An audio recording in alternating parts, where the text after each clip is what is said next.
everyone. Day 26, and it's Good Friday, and I hope that you're enjoying your day and making the most of it. We have had family pictures going back and forth. Each of us was charged with trying to draw the Easter Bunny, and he had to be cool. So everybody has a different interpretation of that, but it's been a lot of fun today as the drawings have been posted. And we're supposed to vote on the coolest bunny. So I don't know how we're going to decide, but it's been a lot of fun being a part of that. So anyway, I hope your celebrations are going well for the weekend and you're finding new ways to celebrate with family and bring about changes in the way we've been doing things and opening up new possibilities. So all of us didn't know we actually had drawing talent of some sort, but we also have concrete talent. So that's also pretty cool. Okay, so today our topics are around the principles of Tai Chi and the layers of movement, the layers of discovery that come with practice. And I thought I would just go through what is significant about practice, what kinds of things you're looking for. So if you're a new person that's been sharing time on the calls, then you are just diving into movement a little bit, starting to figure out what are we trying to share with you. And so what I want to talk about today is what it all means when you're doing your Tai Chi practice. So let's go to the third part of Tai Chi, and what I will do is I will do the seated version for those people who come on that need seated. Then I'll do standing version. Most people who already know standing version, you could do it anyway. So I'll start with seated. And this is for us to get the flow of energy to happen. So just to remind those people who haven't been doing Tai Chi for a while, it's not about exercising and doing exercises. It's about creating an open flow and letting the whole body relax, the breath to go deeper, the ability for you to kind of center and be focused in what you're doing. And in that process, the flow starts to happen. And then that's when your Tai Chi starts. So in order to get to that space, we have to do the Tai Chi set in some capacity. And so it's like 18 minutes to do the whole 108 moves. So what I've done is broke it down in these formats because I don't want to take all that time doing the set. Those people who know the whole set, they can do that on their own. So this is about getting some of you more versed in different aspects. So I'm focusing on the third part for today and getting us into, lots of people can do the first 17, no problem. And they'll be nice and relaxed doing it. They could run it several times. That would achieve our goal. But for those people who have trouble remembering the third part, that's where I thought I would focus. You could start to get a little bit more versed in that.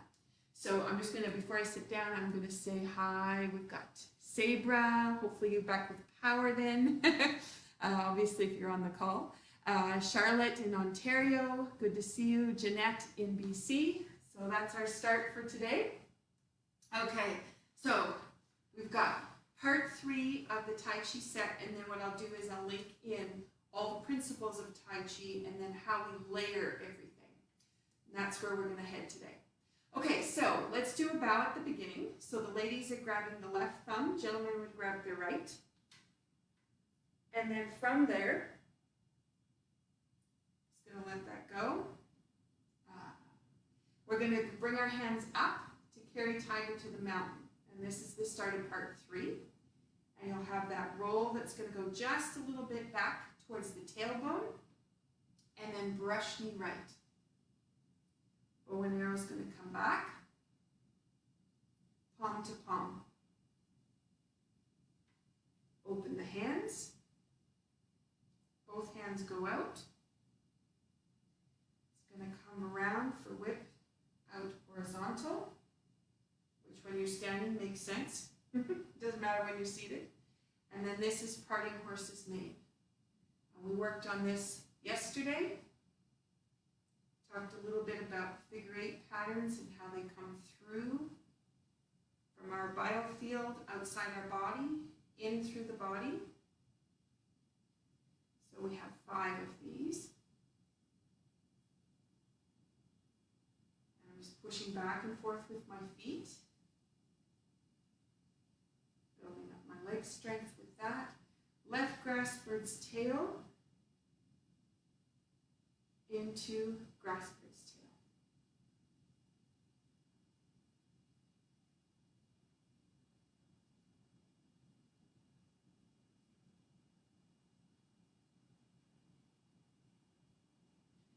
Comes around, whip to one side.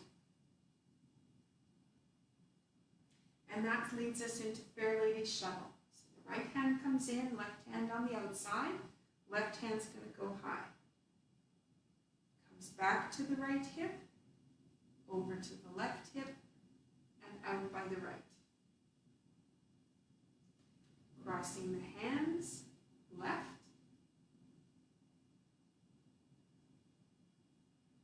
And crossing over, right.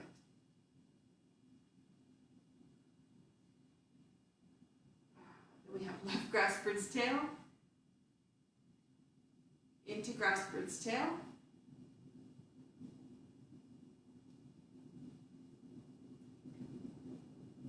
Palm to palm. Two hands. Whip out. And then we have move hands like clouds, which goes 7 times.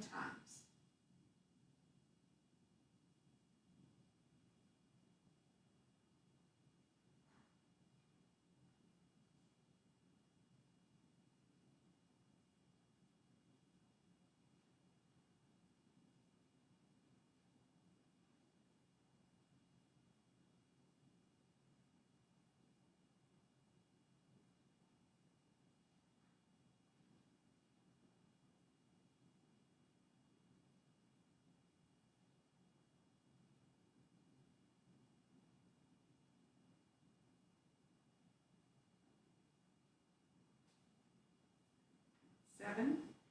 Comes in, whip to one side. Sometimes I get those. It's just so beautiful. You lose track. Okay, we have our snake. So we come up, sink, and it comes up. So be standing right and left, open, and then this is going to go back. Ward off monkey, expand. We've worked on the layers of this one over the last little while.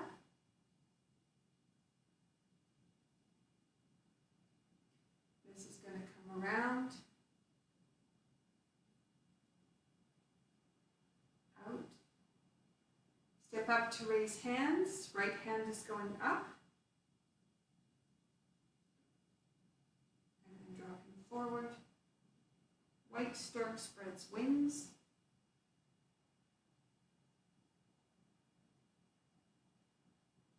And then brush knee.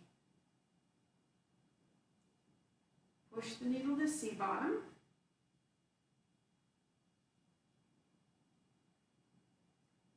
Bring those palms up towards the side, and then we come out. Turn. This will be snake puts out his tongue. So the left hand goes flat.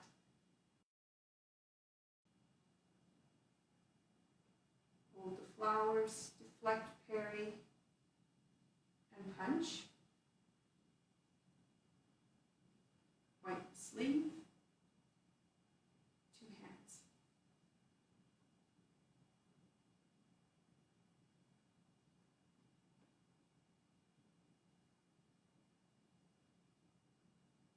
Okay, then this is going to, deflect, parry, and punch. There, my mind went blank. Hold on. Hold on, push needle to see, deflect, parry, and punch. Grass bird's tail. Comes around, whip to one side. Sorry about that. Move hands like clouds. I was thinking about how these different movements, I could talk about them in relation to the principles and the layers. So that's teacher's head coming on, coming around. High pat on horse. Left hand's going to reach out. This would be turn and heel kick. Nice and tall. Hold the flowers. Deflect, parry, and punch. Hold the ball. Grasp for its tail.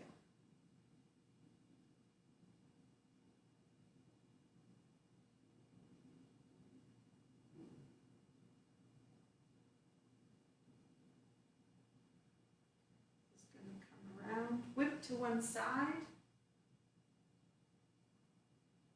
and this is snake. So this is going to come down, up, reach up to 7 stars. Left hand is going to stay high, and then you would go round to the right hip, over to the left hip, and reach. Comes back, deflect, parry, and punch.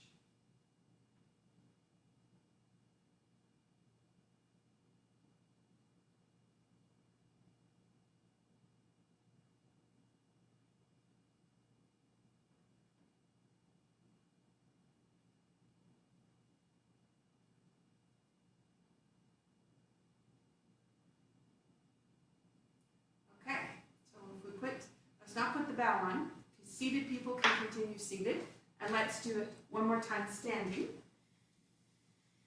And that way, hopefully your breath will have slowed down, all the tissue will have relaxed, and everything's in place. So let's do that.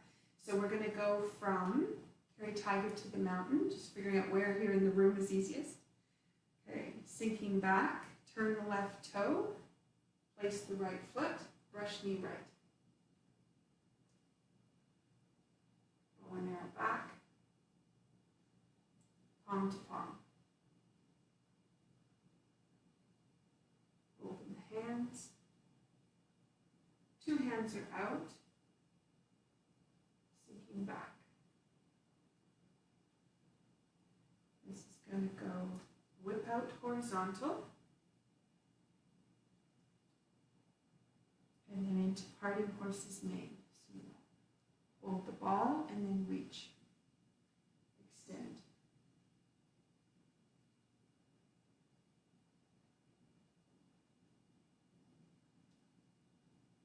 So we have 5 of these. It gives me 3 to get into the corner. Now at the teapot, there's number 5. Let's get it back up.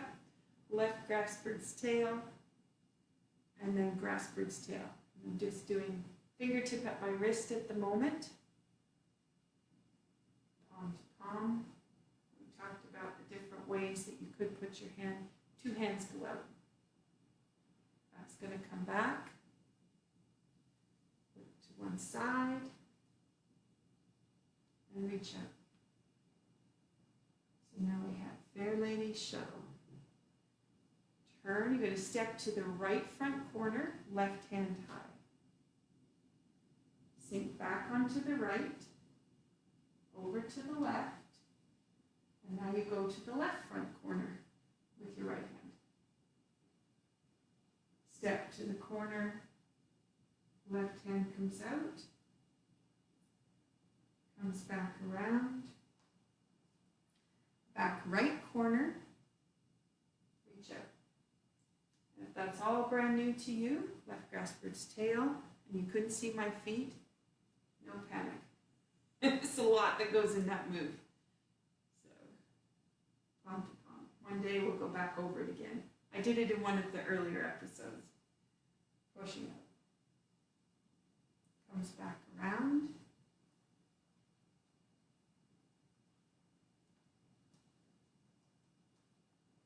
Move hands like clouds.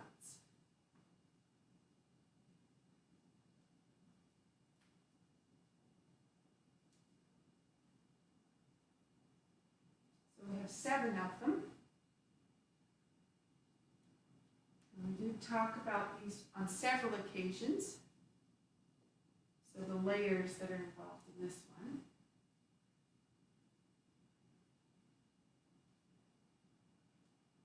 Okay. This will be my 7 as I run into the piano. Comes back around, whip to one side, and reach out. Okay, so now we have a snake. So you open your right toe, open your left heel, sink down on the right leg, and pull up to the side, balancing on the left foot, and then the right foot. And then ward off monkey.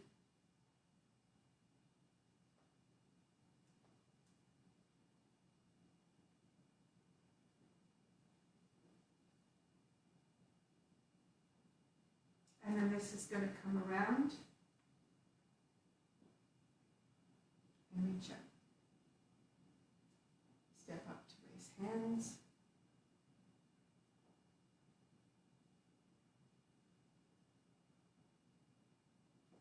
Into white stork spreads wings.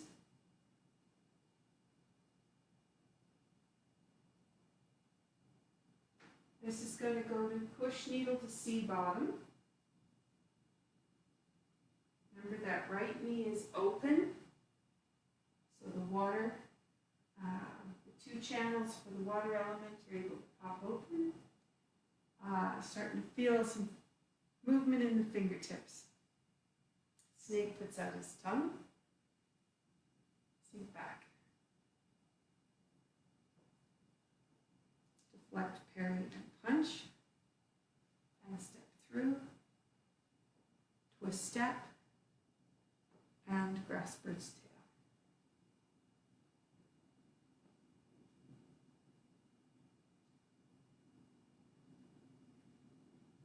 And then 2 hands are out. Comes around, whip to one side. Move hands like clouds. We have 3 this time.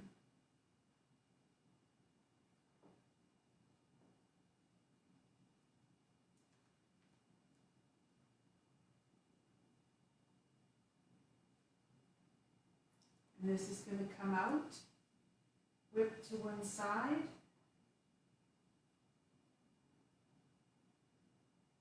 high pat on horse, so you sink back on the right, comes up, sink back down on the right, and reach out. Turn, heel kick, hold the flowers,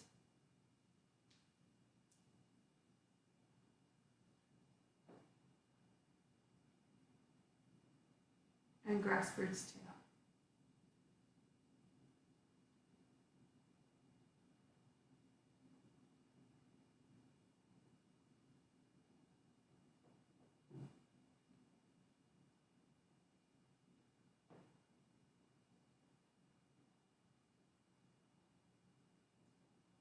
And then snake.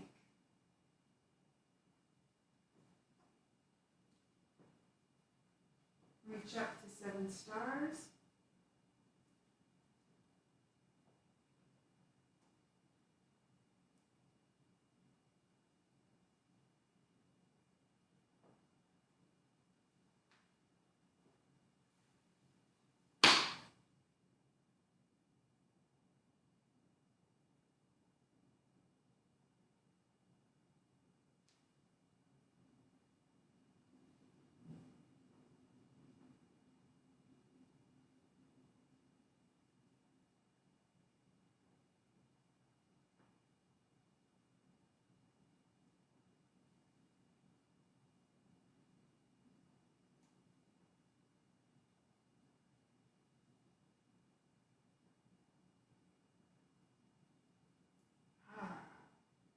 Okay, now connect your hands with your feet.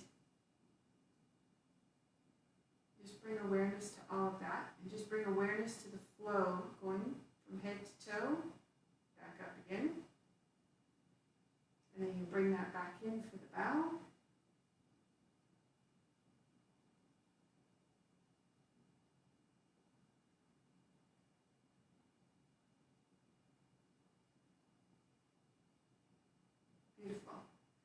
Okay, so let's play with the principles. So if you're brand new to Tai Chi, then some of these might be hard to see because of angles in this, trying to do the broadcast. So principles that are important in Tai Chi are when we step, we usually step with a 45. So one foot will be straight, the other one will be 45. So when we went to do some of those moves, like the snake, so when I was here, let's turn this way. So my right foot is 45, my left is straight forward. When I went to do the snake, I opened my foot so it was a 90, and then I turned my other foot so it was going to be 45 off of the side. And so everything we do has to do with angles of where we position everything. The reason for that is trying to find the ways to release the tension within the tissue structurally, what's going on. And Tai Chi is all about how to change your structure of movement and increase the energy flow. Okay, so 45. If I'm doing a toyu, hopefully I can get this correct view. So my foot here, I'm going to go on an angle this way. So my foot would be going into my corner. It's going to be 45 degrees this way. And when I step on the line with this foot, then what I'm going to do is I'm going to line everything up and I'm going to turn so it squares. So the second principle is when we line things up, we line it up and we're always trying to square it and bring it into alignment. In that process, we're spiraling and turning things and we're trying to get it so that the structure is going to line up correctly and balanced. That's what we're working towards. The knee is always behind the toe. So if I'm going to do a toyu, I wouldn't be going like this. You can see where my knee has projected in front of my toe. I would turn my hip and square it, and by doing that, my knee is now in line with my toe. Okay? Sorry, is behind my toe. It's in line with my second toe, but it's behind my whole foot. Okay? So that's another important principle. The other thing you saw me do right there was the angle.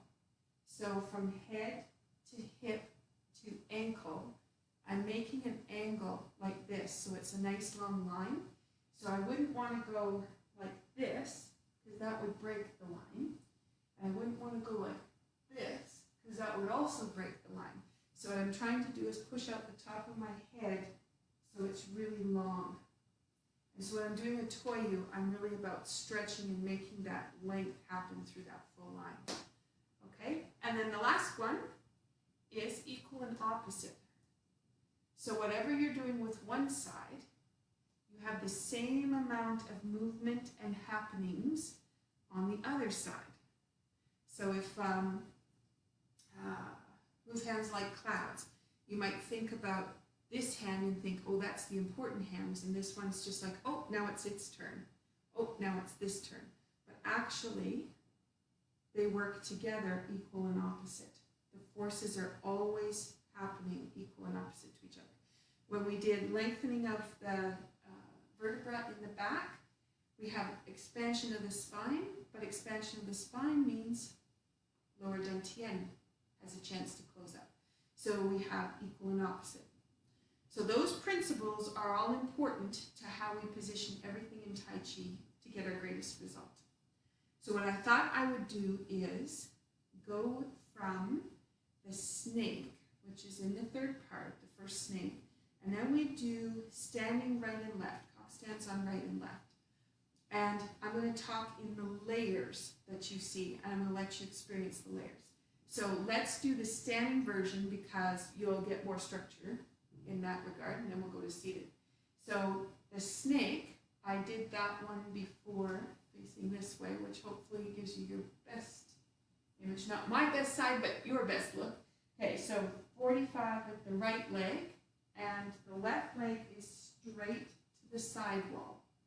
And when we go to do the snake, what we're going to do is There's our line. Knee is lined up, knees behind the toe. Nice long line with the body. We're going to open the back, open the right toe, so it's square to the front. Open the left heel, so it's facing into the corner. Sit back onto the right leg. Turn the left toe into the back corner, and the hand comes through, and you're going to stand on the left foot. Step pakwa, which is turned out, and then stand on the right foot. Then you're going to open, step back pakwa, and this gives us ward off monkey, open, and step. Okay, so all my descriptions were structural. 45 straight, sink, come up, stand on the left, stand on the right. And when you stand, then it would be stand, stand. And if you're brand new to Tai Chi, that's what you'll know, because you'll see the structure of it. But now let's go into the layers of it. So let's go to seated, because this is the best way that I've learned how to experience standing right and left. Just the arms. So what we're going to do is we're going to break the movement out. So the right hand, just do it one hand at a time, that'll be the easiest. So my right hand is going to come out like I'm going to shake hands with someone. The palm is going to turn over and glide back, and then the hand sinks down. So you have turn, glide back, and then sink. Turn, glide back, sink. Okay, so if we do it with the other hand. Out, glide back, sink. Reach out, glide back, sink. So my description is reach out, structural, glide back, and then sink is just drop. Okay, so that's what's happening there. We have what you now know, the thumb being up. You know that that means your hips are going to line up one way. When we turn the palm over and the hand reaches there, the hips release into another position, and as you come back towards your body, you'll notice you'll go from your sit bones to your tailbone, which is just a slight roll back, which opens the pelvis, and then this is a drop, and you can just feel the whole thing sink. Okay? So now we're not thinking structurally anymore, now we're thinking about internal mechanics. So this coming out is no reach. This is now an extension. You can feel between the shoulder blades, which is your middle gate, which is how we got to open the energy to get it up to the brain. This is a change in the hip, and it glides back, and then you have a sink. So you can feel yourself ground, right down into the ground. That's why it's wonderful to do the seated part. So, other hand goes out. You can feel that in your shoulder blade.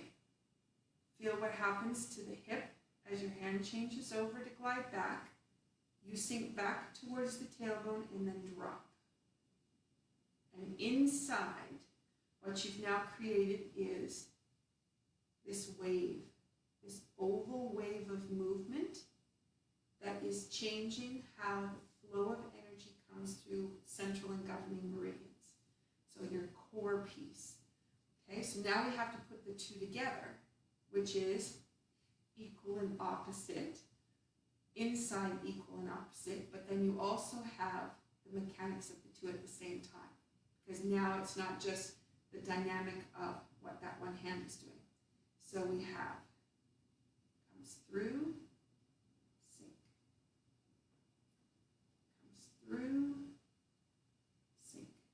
Now what I did with my hand, I just realized is I used a low cut move in the middle of that, which I guess I was supposed to use. So I'm just going to go with that. And then I'm going to transition it to the elbow actually being up. Okay, so I apologize for that. It just feels so absolutely wonderful inside when this gets going.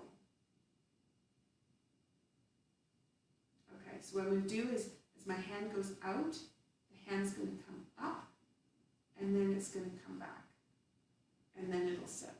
So it has a little bit more movement in it. I needed somebody out there to be able to tell me I was doing that. Okay, and the value of being live. Okay.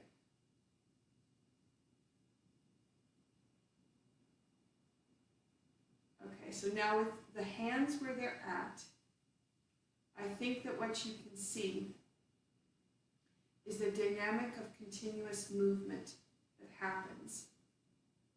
But when we're standing, it goes stand right and left,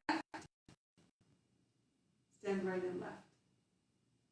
Okay, I know there was a little chalk in there. So that's what happens when we're standing. And that's because there's other stuff going on that we're standing on. When we're seated, we can create that flow. And inside, you can start to feel how the left and the right sides go forward and back of each other, and the lift and fall. And we've got a massage of the lymphatics on the inside of the spine. So the side that's the front side of the spine, which is linking up with all the organs. You feel that whole, everything is just flowing so beautifully together. Okay, that's where the layers come in. So when you practice, you could practice right and left, but you're not going to get the layers that go inside of it. So now I'm going to add feet because we can. And this one, if you've not done seated before, this is really interesting. So there's going to be a push.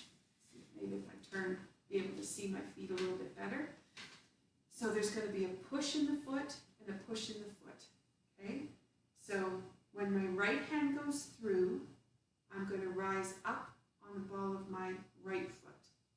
And when my left hand goes through, I'm rising up on the ball of my left foot. So we have an action that can change what goes on the inside just by changing the foot. Okay, and then if you wanted to actually lift the leg, you'd be pushing down in the opposite foot. So my left hand goes up and I'd be pushing into my right. Push into the left, push into the right, push into the left, push into the right. Okay, so that is another way that you can coordinate it, the seated version, and that has a lot of leg strength and coordination that comes with it. It's a great exercise if you're looking at gaining strength and power in the legs by where you're going to put all of the weight. Okay, so that's how we can put a layer in, seated, and it's a great learning tool for standing, because once we go to standing, it feels so different with all that you have to think about. So if I go from the snake, this time I'm going to face to a different angle, so hopefully it helps with the movement. So I open my right, open my left heel, sink down on the right, and then my hand comes through, and here it comes up, step pakwa, up. Open the hands, come back, board off monkey. So that's a very different experience than the seated. And now you're really about structure. So if I come from that snake coming through, I go to stand on my left foot, I'm focused on my balance and making sure I can stay there. For people with balance issues, that's going to be a lot of effort. I don't have much trouble with balance. Balance is sink down into the leg, open the hip, open the knee, open the ankle, and sink. And then I could stand there, no problem. Okay, step, sink. Okay, but if you're focused on balance, you're not focused on that dynamic movement of the body. You are focused on balance, which is great, but you could change the layer. So in this one, you come through, and when you go up, what you might want to work on is the movement of the spine. So I can feel a lift at the top of the head, and then a drop in the tailbone.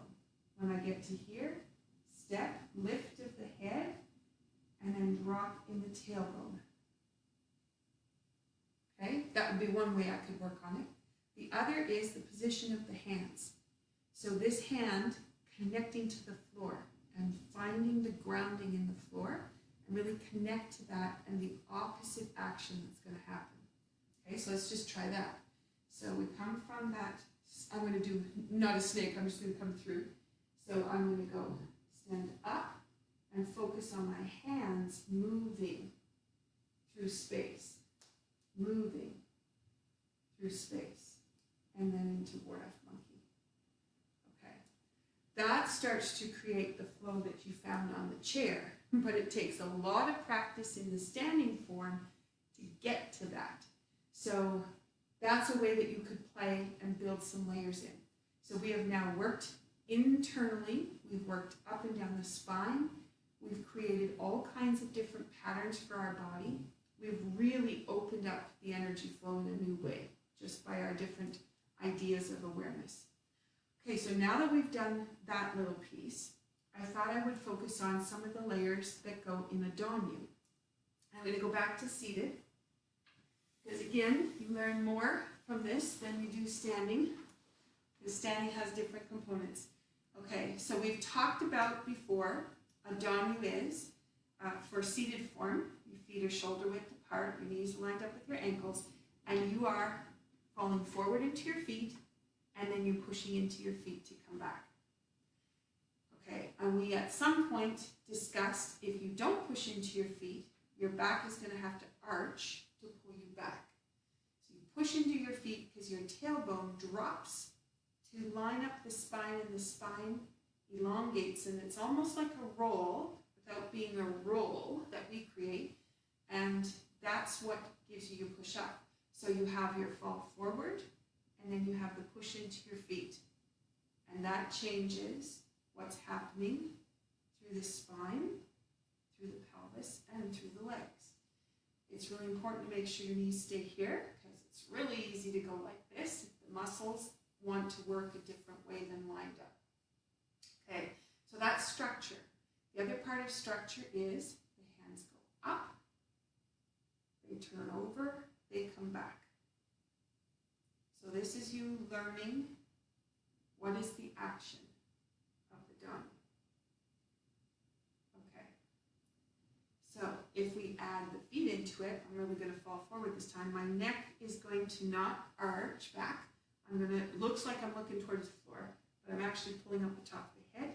So I'm going to go length, sink back.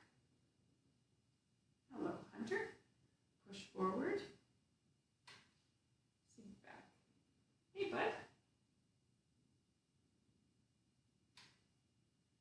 And back. So this is pretty much structure. And then you have your seated to standing version, which we've done lots.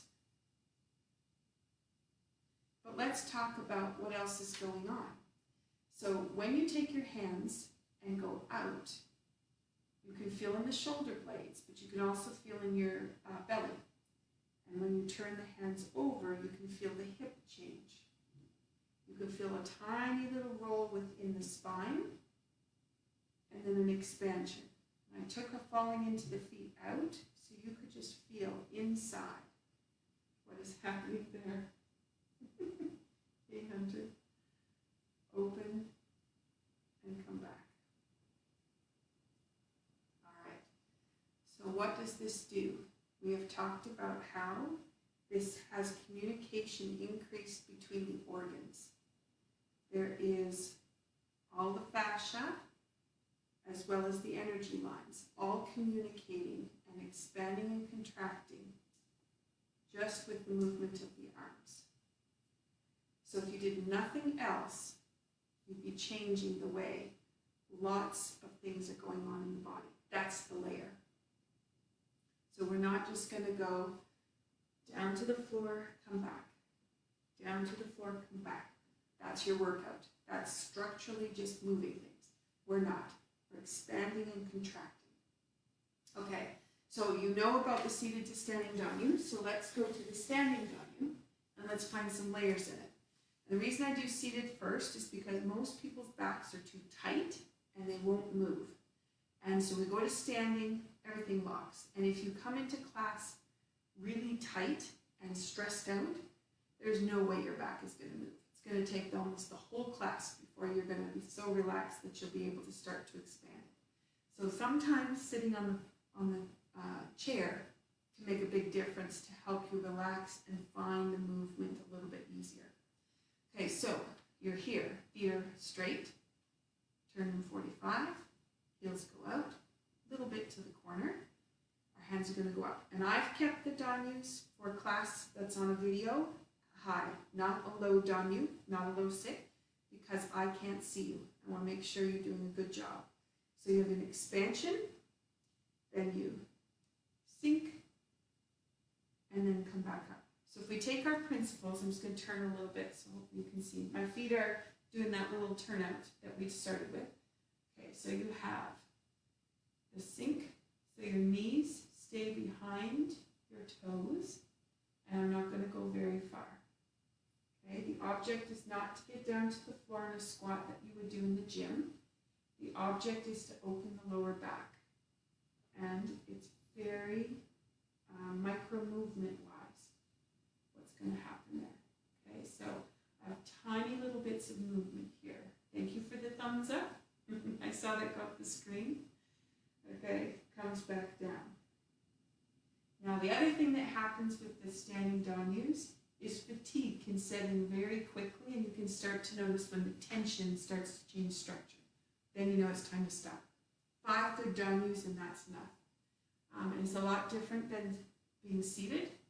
So you have the balance that you're working with, you have the position of the hips, you're moving them, and that lower back may want to protect you, so it may just lock up. As soon as you feel that, you know you've done enough. So you could go back, bring your feet shoulder width apart, take out the lower part of the danyu, and you know the value of these hands moving. So you could do this and know that inside, if you let everything go, you would be able to dynamically change the inside. I'm just going to turn again. So you may see there's this innate need for me to just completely relax everything without doing the full danyu. I can just let everything go, but there's this movement in my hip and my tailbone that wants to go with my hands. Okay, that's the layer of movement. That's the practice, is trying to get to that place. So there are lots of videos for you to watch. If you take the time to go through the little pieces I've given you, there are so many nuggets in here. You could go for years working on pieces and never run out of anything, which is what I love about Tai Chi. Always something. Okay, so that gets us the layers in there. And now we have, we go to low cup. And yesterday we were working on this beautiful move that comes all the way around our head and then reaches out. And I thought I would take the next little part just to talk about some layers. Okay, so this part is we hold the flowers, and then the hand comes around and we push the boat. And then we hold the flowers, and our hand comes around and we push the boat. Okay, so it doesn't seem like you're doing too much. It's like a nice, easy movement. Okay, so already we know hold the flowers. If you're going structure, hands turn, palms are up. You're going to step. In this one, we're not worried about 45s. We're doing a little, we can go 45, but we might be a little bit more narrow, depends on our hip. And then the hand comes out, the wrists don't touch, they're open, and then this funnel comes out from the center here. Hold the flowers, step, come out. So that would be your structure. Here's where we're going to place everything. But we already know low cup is about changing tendon and muscle relationships. letting go of emotion. So hopefully we've relaxed enough and we're calm enough, we can do that now. So what we're going to do is when the hands turn, the hip goes to line up with the hands, and we're reaching out with the shoulders all together lined up. Stepping, this is going to turn, we create the funnel, it comes out from the middle, and we square the hips to come out. Hold the flowers, step, hands turn, square the hip, and that comes out. Okay, so that movement is now changed from hold the flowers, push, hold the flowers, push. Now we've got this whole ebb and flow coming through. I'm just going to turn my angle. Hopefully it helps for you to see. So, sorry, hold the flowers. So there's this length that comes through the back, step, and then this is going to come through, out. Hold the flowers, step, push out. Okay. Now, one of the things that I discovered in amongst, we do this position in a couple of places. When you do this right from the center, you actually can fold yourself up right to the ground. It's really quite cool. This position opens up in you all the way through the body and lets everything go. So just to be aware that it's a really powerful position. So when you go to do this, just start to feel how that flow can go down to the feet and then come all the way back up to the top of the head. So we've got hold the flowers, step, and now just feel that flow. Goes right through and then into the next move, step, and this is going to go through and out. Okay, so hopefully that gives you a few pieces to work with. All right, I'm looking at that clock. The time just like flew by. Probably not for you guys, just for me. Anyway, I hope that gives you some ideas of how the layers of Tai Chi work and why the principles are important, but then also how you need to practice to find the places where you can really start to learn and grow with your Tai Chi. And all of it, you're relaxed. Your breathing is deep. You're creating that flow. Everything's nice and calm. That's what you're looking for. Okay, thank you for hanging in there. I see Colleen joined in from Alberta. Good to see you. And happy Easter, everyone. I will see you tomorrow at 5. And yeah, I look forward to the chats. Talk to you soon. Bye. Do you know what? We planned our dinner for tomorrow at 5. I wasn't thinking of that. So if you see a recording tomorrow instead of me live, that's me just balancing out the family time. So take care.